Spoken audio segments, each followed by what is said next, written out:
ខ្ញុំសូមជម្រាបថាខ្មែរយើងចូលចិត្តឆោតតាកន្លែងណាដែលបំផ្លាញខ្លួនឯងដំបូងត្រូវដឹងអំពីសមត្ថភាពសហគ្រាសខ្មែរយើងបានដឹងរួចស្រេចទៅហើយថាស្ថានីយ៍ប្រេងនៅប្រទេសស្ថានីយ៍ប្រេងឥន្ធនៈនៅប្រទេសកម្ពុជាដែលកើតដំបូងធំជាងគេគឺសូគីមិចគឺជាក្រុមហ៊ុនយួនខ្មែរនៅកម្ពុជាខ្មែរចាក់សាំងសូគីមិចអត់ដែលឈឺក្បាលទេទោះបីសាំងនឹងគុណភាពរាយរងរហូតដល់គុណភាពទំនើបក៏ខ្មែរអត់ឈឺក្បាលទេពីព្រោះខ្មែរខ្លាចយួនវាវាយឡើងបាក់ឆ្អឹងខ្នងដល់អញ្ចឹងពេលវាមកត្រួតត្រាស្រុកខ្មែរវាដកចេញទៅវិញវាទុកឲ្យក្រុមហ៊ុនសាំងសូគីមិចហ្នឹងនៅជាបង្អែកសម្រាប់ CPP ក៏ដូចជាបើកស្ថានីយ៍លក់រាយនៅប្រទេសកម្ពុជាខ្មែរដែលឈឺក្បាលទេខ្មែរសុកសានជាមួយសូគីមិចនឹងរឿងសាំងបន្ទាប់មកទៀតក៏កើតមានពីឆ្នាំ93មកក៏កើតមានការចូលមកក្នុងប្រទេសកម្ពុជាសាំងបារាំងមានសាំងTotal អីជាដើមហើយក៏មានស្ថានីយ៍សាំងខ្មែរស្ថានីយ៍របស់ស្ដេចអំណាចស្រីខ្មែរ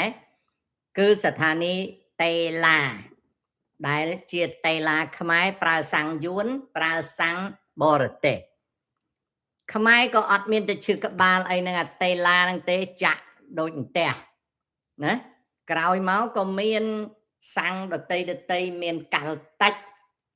មានបេតេតេជាដើមនិងមានស្ថានីយ៍សាំងមានឈ្មោះ local ក៏មានណាដូច្នេះខ្មែរយើងចាក់តាំងពីសាំងដបរហូតដល់សាំងស្នប់យើងមិនដែលមានបញ្ហាទេប៉ុន្តែក្រោយពីកើតអ្នកមានថ្មីដែលលក់ដីបានលុយមកខ្មែរចូលថាខ្លួននឹងវាលយខ្លាំងមែនតើខ្មែរមកទាស់គ្នាជាមួយសៀមចាប់ដើមធ្វើពហិការសាំងគុណភាពបេតេតេដែលវាលក់សាំងមានគុណភាពនេះពីព្រោះបេតេតេវាដកពិសោធន៍សាំងគុណភាពពីRoyal Dutch ហើយនឹងដកសាំងគុណភាពជប៉ុនហើយនឹងសាំងគុណភាព Chevron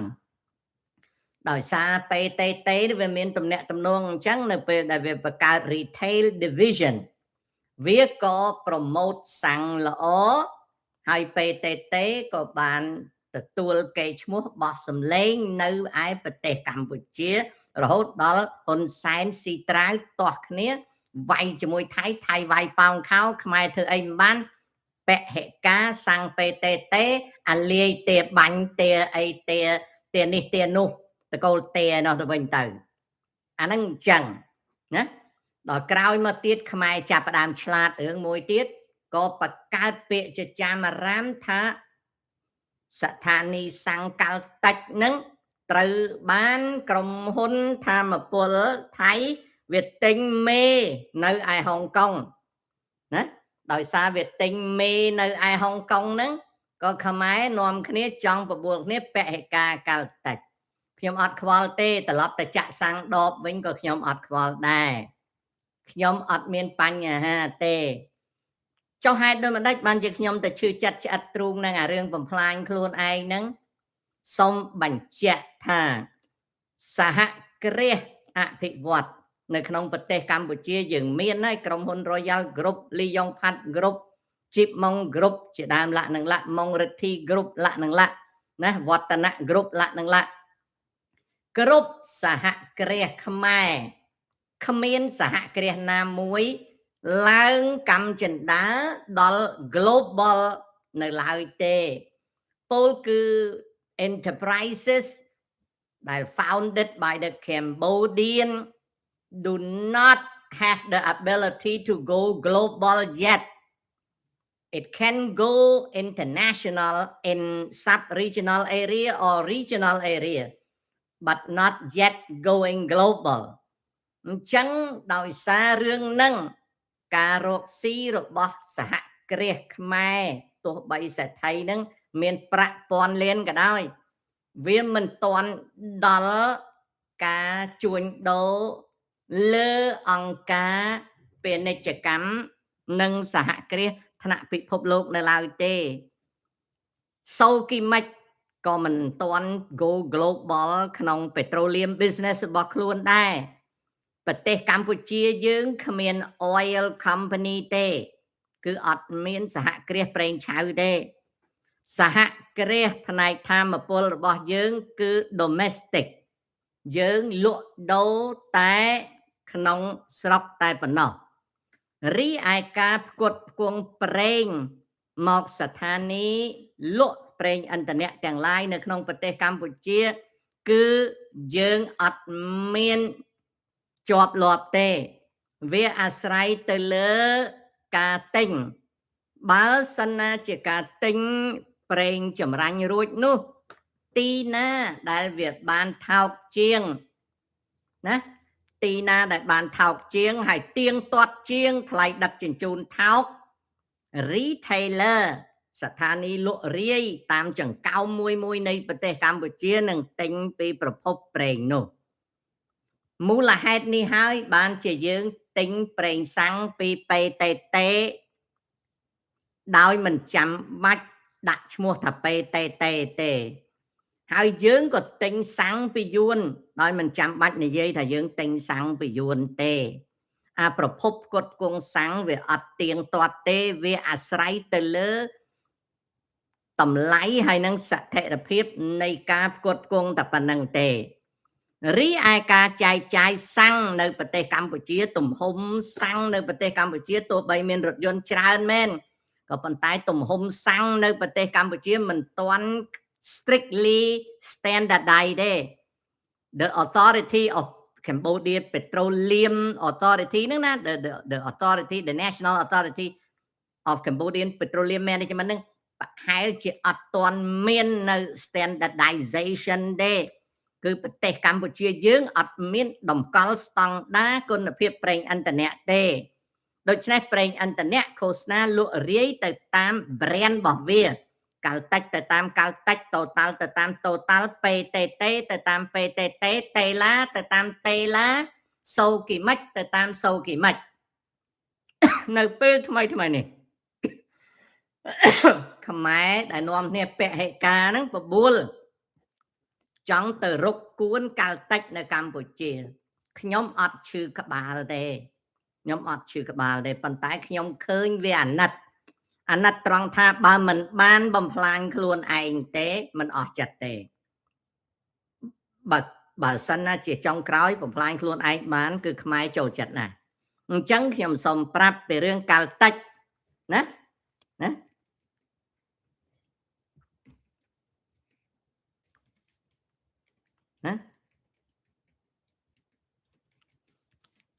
អញ្ចឹងខ្ញុំសូមនិយាយពីរឿងកាល់តិចបន្តិចដើម្បីឲ្យដឹងរឿងណាខ្ញុំសូមនិយាយពីរឿងកាល់តិចបន្តិចឲ្យដឹងរឿងកាល់តិចនៅកម្ពុជាវាជាផ្នែកលក់រាយនៃ Chevron កាល់តិចនៅកម្ពុជាវាជាផ្នែកលក់រាយនៃ Chevron ដែលប្រតិបត្តិការវាឈ្មោះហៅថា Chevron Cambodia Limited ណាដែលវាអញ្ចឹងណាដូច្នេះហើយយើងមើលអំពីកាល់តិច brand នៅកម្ពុជាកាល់តិច brand នៅកម្ពុជា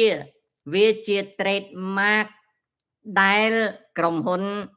oil company នៅសហរដ្ឋអាមេរិក Chevron Corporation វាអ្នកចាត់ចែងប្រព័ន្ធលក់រាយ Chevron វាលក់ណា Chevron វាលក់រាយជា Chevron ផងវាលក់រាយពីកាត់ជាកាល់តិចផងដូច្នេះហើយនៅក្នុងទីផ្សារអន្តរជាតិ Chevron វាលក់នៅអាស៊ីប៉ាស៊ីហ្វិកជាកាល់តិចលក់នៅមជ្ឈមបូព៌ានិងអាហ្វ្រិកជាកាល់តិចនៅស្រុកអាមេរិកក៏វាលក់ជាកាល់តិចដែរណាដូច្នេះយើងគិតមើលថាក្រុមហ៊ុន Shell Royal Dutch និង Shell USA វាលក់ជា Shell ផងវាលក់ជា brand ដទៃផងក្រុមហ៊ុន British Petroleum BP ក៏វាធ្វើអញ្ចឹងដែរដូច្នេះហើយ Chevron ណាវាបង្កើតកាល់តិចសម្រាប់អាស៊ីមជ្ឈមបូព៌ាអាហ្វ្រិកនៅសហរដ្ឋអាមេរិកវាក៏មានលក់ខ្លះដែរគ្រួសារខ្ញុំក៏ធ្លាប់កាន់កាល់តិចដែរណាក៏ធ្លាប់កាន់ brand កាល់តិចដែរអ្នកណាជាអ្នកប្រតិបត្តិការលក់ដូររាយនៅកម្ពុជារបស់ស្ថានីយ៍កាល់តិចគឺ Chevron Cambodia Limited ជាក្រុមហ៊ុនដែលជា subsidiary ជាបុត្របរិស័ទរបស់កាល់តិចជាបុត្របរិស័ទរបស់កាល់តិចដូច្នេះហើយហាងសាំងកាល់តិចនៅកម្ពុជាក៏មានដល់សប្តាហ៍ថ្ងៃដែលហាងសាំងនឹងណាក៏គេរ៉ាន់ mini mart ហៅថា Star Mart ឬក៏គេអាចរ៉ាន់ជា Coffee Plus គេហៅ Coffee Plus Cafe តាមរយៈ brand កាល់តិចនឹងផងដែរកម្ពុជាមិនដឹងមានឬមិនមានទេតែជា structure របស់វាកើតឡើងអញ្ចឹងណាចំណែកស្ថានីយ៍ភាគច្រើនវាជា franchisee វាមិនមែនជាស្ថានីយ៍ដែលអូនដោយកាល់តិចទេណាមិនមែនជាស្ថានីយ៍អូនដោយកាល់តិចទេដូច្នេះក្រុមហ៊ុន Chevron Cambodia Limited ជា local operator រីឯចៅហ្វាយធំគឺ Chevron USA ណាឥឡូវនេះកលេចមើលពីការលក់ចេញកលេចមើលពីការលក់ចេញរបស់ Chevron ខ្ញុំបានជម្រាបបងប្អូនហើយថា Chevron នៅសហរដ្ឋអាមេរិកណា Chevron នៅសហរដ្ឋអាមេរិកគេបានបញ្ចប់ចិត្តចប់ហើយនៅស្ថានីយ៍លក់រាយគឺក្រុមហ៊ុន Chevron នៅសហរដ្ឋអាមេរិកបានចាកចេញពីផ្នែកលក់រាយមិនមែនមានន័យថាក្រុមហ៊ុន Chevron នឹងដួលរលំខាតឬចុះខ្សោយនោះទេក៏ប៉ុន្តែជាការផ្លាស់ប្ដូរ business model ជាការកែប្រែនៃ model រកស៊ីក្រុមហ៊ុន Chevron បានចាប់ផ្ដើមចាកចេញពី retail business បានចាកចេញពី retail business នៅសហរដ្ឋអាមេរិក20ឆ្នាំហើយដែលឥឡូវនេះតាមរដ្ឋមួយនៃ50រដ្ឋហ្នឹងចិត្តអស់ Chevron ហើយចិត្តអស់ Chevron ហើយវាចិត្តវា20ឆ្នាំហើយក្រុមហ៊ុនយក្សអុយធំដូចជា BP ConocoPhillips Exxon Mobil Chevron Shell គឺក្រុមហ៊ុនទាំងអស់ហ្នឹងបានចាកចេញពីផ្នែកលក់រាយជាការផ្លាស់ប្ដូរ model ទេមិនមែនខាតមិនដួលមិនបោះបង់ចោលឬធ្លាក់ចុះទេគេលក់តែ brand តែគេចាកចេញជួនកាលគេចាកចេញទាំង brand ណាអានោះគឺជាលក្ខណៈអញ្ចឹងត្រឡប់មកយើងកលេចមើលអាស៊ីវិញម្ដងណាយើងកលេចមើលអាស៊ីវិញម្ដងតាំងពីឆ្នាំ2010មកChevron នៅអាស៊ីចាប់ផ្ដើមចាកចេញពីលក់រាយមកទល់ឆ្នាំ26នេះចាកចេញមិនទាន់អស់ទេយើងកលេចមើលណាដំណាក់កាលទី1ឆ្នាំ2010ដល់ឆ្នាំ2014 Chevron បានចាកចេញពីការលក់រាយនៅសហរដ្ឋអាមេរិក1100ស្ថានីយ៍ឆ្នាំ2013 Chevron បានចាកចេញពីស្ថានីយ៍លក់រាយនៅប៉ាគីស្ថានដំណាក់កាលទី2ឆ្នាំ2015 Chevron បានចាកចេញ 50% ពីប្រទេសអូស្ត្រាលីបានចាក់ចែង 50% នៃស្ថានីយ៍លក់រាយនៅអូស្ត្រាលីបន្ទាប់មកឆ្នាំ 2016 Chevron បានចាក់ចែងពីស្ថានីយ៍លក់រាយឈ្មោះ Z Energy បានលក់ទៅឲ្យ Z Energy បានចាក់ចែងមិនទាន់អស់ទេប៉ុន្តែលក់ទៅហើយដូច្នេះហើយស្ថានីយ៍លក់រាយប្រេងឥន្ធនៈនៅ New Zealand លែងជារបស់ Chevron ហើយដំណាក់កាលទី4ឆ្នាំ 2019 ដល់ 2020 Chevron បានចាក់ចែងបន្តទៅទៀតនៅអូស្ត្រាលីហើយដំណាក់កាលទី5ឆ្នាំ 2024-26 នេះ Chevron បានចាក់ចែងពីលក់រាយនៅអាស៊ីប៉ែកអាគ្នេយ៍ Chevron បានចាក់ចែងណាពីការលក់រាយនៅសិង្ហបុរីពីការលក់រាយនៅម៉ាឡេស៊ីពីការលក់រាយនៅកម្ពុជាឆាប់ៗ Chevron នឹងដកខ្លួនចេញពីការលក់រាយនៅកម្ពុជាណាតើអ្នកណានឹងចូលកាន់កាប់កម្ពុជាណានៅកម្ពុជាឮសូរថាមានស្ថានីយ៍ Chevron ប្រមាណជា53ទៅ70ស្ថានីយ៍តើនរណានឹងដកខ្លួនចេញហើយនៅពេល Chevron ដកខ្លួនចេញហើយនឹងចូលកាន់កាប់ស្ថានីយ៍កាល់តិចនៅកម្ពុជាស្ថានីយ៍កាល់តិចនៅកម្ពុជាប្រសិនបើ Chevron ដកចេញគឺមានទី1ជប៉ុនចូលកាន់កាប់ទី2សិង្ហបុរីចូលកាន់កាប់ណាទី3បើស្ថានភាពសមរម្យថៃនឹងចូលកាន់កាប់មានប្រទេស3ដែលជាប្រទេសអាចចូលកាន់កាប់កាល់តិចនៅកម្ពុជានៅពេលដែល Chevron Cambodia Limited លក់នៅពេលដែលគេលក់គេអត់ចាំបាច់ដូរឈ្មោះទេហ្នឹងគឺជាចំណែកដែលខ្ញុំចង់ជម្រាបបងប្អូនឲ្យបានយល់ដឹងដូច្នេះសួរថាតើមនុស្សស៊ីជោណាអូខេមនុស្សស៊ីជោដែលចង់ធ្វើពហិការផលិតផលថៃហ្នឹងតើមនុស្សស៊ីជោនឹងដឹងការផ្លាស់ប្ដូរនឹងវាយ៉ាងម៉េចទេថៃទោះបីវាទិញយកកាល់តិចនៅកម្ពុជាក៏ដោយវាជា operator មានតែមនុស្សល្ងងទេតែពហិការវានោះពីព្រោះថ្ងៃក្រោយទៅកម្ពុជាយើងក៏ទៅទិញរបស់គេយកមកកាន់កាប់ដែរបើយើងចេះតែប្រើនៅវិធីឆោតល្ងងបង្កើតការប្រឆាំងផលិតផលគេតាំងពីដើមដៃតើថ្ងៃក្រោយទៅសហគ្រាសខ្មែរអាចចូល global បានទេចម្លើយថាចូលអត់បានទេពីព្រោះខ្មែរជា protectionist មានន័យថាម៉េចខ្មែរគឺជាពួកដែលខៀខាំងគេហៅថាគាំពៀនិយមដូច្នេះហើយបើពួកនឹងគេខៀខាំងគាំពៀនិយមមានន័យថាមុខរបររកស៊ី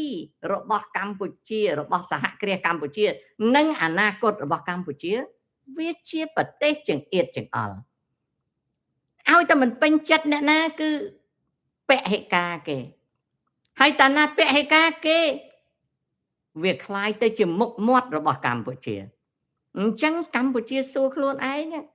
ថាតើទៅថ្ងៃមុខណាថាតើទៅថ្ងៃមុខកម្ពុជាពិតជាចង់រស់នៅក្នុងរណ្ដៅខ្លួនឬកម្ពុជាចង់រកស៊ីជាមួយពិភពលោកបើកម្ពុជារកស៊ីជាមួយពិភពលោកវាមិនក៏កម្ពុជាបង្កើតដានស្នាមដ៏អាក្រក់យកទ្រឹស្ដីជាតិនិយមហ្នឹងទៅមួលបង្កាច់អនាគតរបស់ខ្លួនវិញត្រង់នេះជាចំណែកមួយដែលខ្មែរគួរគិតឲ្យមែនតើណាអញ្ចឹងឧបមា ថា Chevron Limited នៅកម្ពុជានឹងដកខ្លួនចេញហើយលក់ទៅជប៉ុនបើយើងមិនពេញចិត្តជប៉ុនយើងបយខាត់ជប៉ុនដែរហើយចុះបើសិង្ហបុរីយើងមិនពេញចិត្តសិង្ហបុរីយើងអង្គុយតែបយខាត់គេយើងបាត់ផ្លូវអត់ឲ្យក្រុមហ៊ុនជាតិយើងពង្រីកទៅលើទីផ្សារពិភពលោកទេពីព្រោះគេមិនទុកចិត្តថាយើងនឹងអាច go global បានទេនឹងមួយទៀតកម្ពុជាជាសមាជិកប្រទេសអាស៊ានហើយអាស៊ាននឹងមាន economic community មានសហគមន៍សេដ្ឋកិច្ចអាស៊ានហើយបើសិនប្រទេសកម្ពុជានឹងចេះតែមានថ្នាក់អញ្ចឹងតើថ្ងៃមុខវាយ៉ាងម៉េចថ្ងៃមុខវាខូចការវាអត់ចំណេញទេ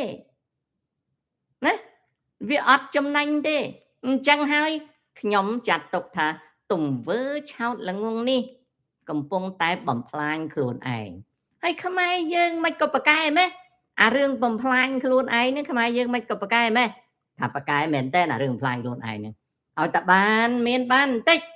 វាយឆ្នាំងបាយខ្លួនឯងណាអញ្ចឹងអារឿងនិយាយពីរឿងកាល់តិច